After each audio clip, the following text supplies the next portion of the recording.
Guys, I'm giving away a UFC 300 pay-per-view to one of my subscribers. All you have to do is hit the subscribe button to enter into the contest, and I'm going to be announcing it on March 29th, 2024. So subscribe. Best of luck to you. Have you guys seen the grappling footage of Jamahal Hill versus Aljamain Sterling? From what I've seen there, it looks like Aljamain Sterling is getting the better of him from a technical perspective. Now, the clip is relatively short and it's hard to read a lot into it. And clearly, they're flow rolling. Jamahal Hill is not using any type of strength. He's not using any explosiveness in these positions.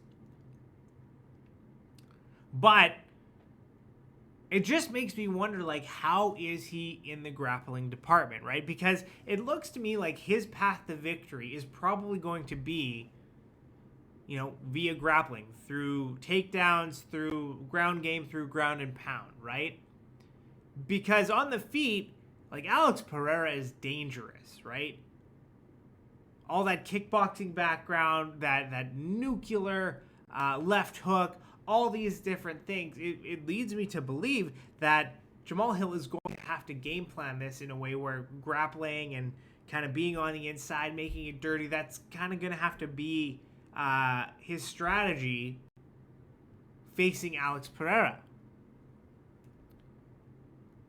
But from what I saw in those grappling exchanges with Aljamain Sterling, he certainly isn't super technically proficient in sort of the submission game or from the bottom, right? And so my question is, and Alex Periera is a brown belt in Jiu Jitsu for whatever that's worth, right? And he trains with Glover Texiera for whatever that's worth. Now, of course, Jamahal Hill beat Glover Texiera pretty handedly when they last fought, but again, there wasn't much grappling that went on there, right?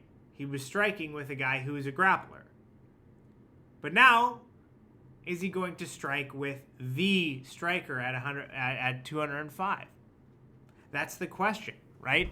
I don't know what the answer to that question is, but it leads me to believe what I saw there in those clips is that Jamahal Hill could be screwed if his grappling isn't on point, because I don't see a scenario where he outstrikes Alex Periera. If he does, I mean, amazing, right? Especially after that long layoff, right? Alex Periera has been relatively active. Alex Periera has been performing relatively well. He has been fighting quite regularly, you know? I think he's had, 3 fights in the time that Jamahal Hill's been out? So it is one of these things. It's certainly interesting to think about what's going to happen. But as of right now, from what I'm seeing out of Jamahal Hill, I just don't think he has a path to victory here. I think that we're going to see Alex Periera defeat Jamahal Hill at UFC 300, get his first title defense, because, first of all, what Jamahal Hill has said is that he plans to stand and bang with Alex Periera and beat him at his own game, which, I think that's a tall order for anyone, no matter who you are. To stand and strike with Alex Periera, you're putting yourself at a severe disadvantage. So he says he's not going to shoot for takedowns and he's not going to grapple. That's what he has said in the past. But even if he did, right, he changed it up so that he can get the victory. I wouldn't blame anyone for doing what they need to do to win. Just from what I saw from that clip, technically, at least if he's on the bottom, he's going to have problems, right? Technically, he's been submitted in the past by Paul Craig. I don't know what his wrestling pedigree is. I don't know what his takedown capabilities are. But, like I said, Alex Periera is a Jiu Jitsu brown belt, right? Trains with Glover Texiera, so he does have some means to keep himself safe and get himself back to the feet, where the fight is probably advantageous for him. But let me know what you guys think. Do you guys think that we can kind of read anything into this, or is this just kind of training footage? How do you think that the fight at UFC 300 plays out? Also, if you've made it this far, if you wouldn't mind hitting the like button and subscribe button, it helps the YouTube algorithm and it helps me grow the channel. The last thing I just wanted to kind of think about and bring up is that if Jamahal Hill wins, right? First of all, super impressive, right? If Jamahal Hill wins, that's super impressive. Very, very tall order.